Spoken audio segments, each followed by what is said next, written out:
with Ashley and Adam on THV 11. Welcome back. Well, research shows that depression affects 20% of veterans, and with food servings as a comfort, many turn to. I know I do.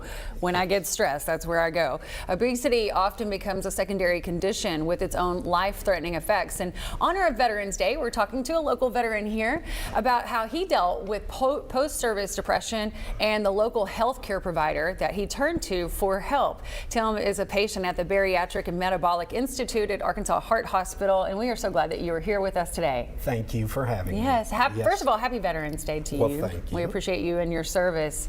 Tell me about your story. Let's just start off with, there's a lot to tell. There is a lot to tell. Most veterans don't want to admit it. We suffer with separation anxiety from a family, a family we had, and we have guilt. Right. Especially with the war and everything. I served combat tours in Afghanistan and Iraq. Right. And in the Marines, right? Yes. Yes. And it can be very difficult once you get back. Yes. Yeah. And I turned to food and alcohol. And you said you were what, at one time 300? 325 pounds at one point. Right. Just 2 years ago.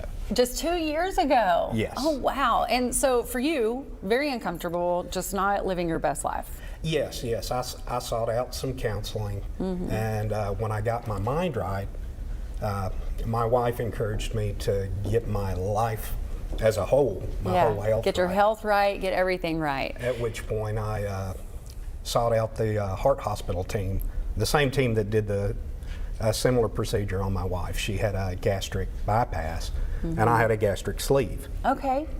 And so obviously, then we see pictures right here. You're super active now. Yes. It's just you're living a totally different lifestyle. I'm biking. I'm back to being able to run 3+ miles at a time, and no longer knee pain.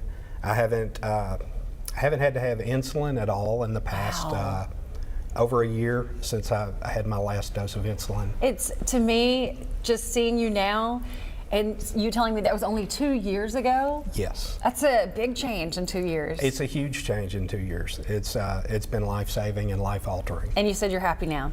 Ecstatic. Oh, that makes me so happy for you. And so tell me what made you decide to choose Bariatric and Metabolic Institute? After research into it and talking to Dr. Fuller at the Institute, he told me he could cure my diabetes. Yeah. And they have done that. I encourage anyone out there that is thinking about it, go and contact them, talk to them, let them advise you. They have worked wonders in my life, and don't even hesitate. It has changed me so much. I wish I'd done it earlier. Really? Yeah. I know there are probably people watching right now that think, well, I've thought about it, but they're just nervous to do it. There's something that's holding them back, and they're a little hesitant. The support network through the Heart Hospital is amazing. They built the Encore unit in Benton specifically for the Institute, and they have the staff is phenomenal. Their knowledge is phenomenal, and the support network on both Facebook and just with each other is encouraging daily. Right. Oh, well, that's awesome. And your overall health, and not only physical health, but mental health, is just so much better now. Yes, absolutely. I am in a better place overall, and just excited to see where its journey takes me. Awesome. And you saw the information on the screen and for the Arkansas Heart Hospital, and don't hesitate. As you hear right now, it's definitely worth it. And you can see for yourself, it's definitely worth it. And I'm just so glad that you're here with us today to share this story. Thank you so much for having me today. Thank you so much for all that you've done for us.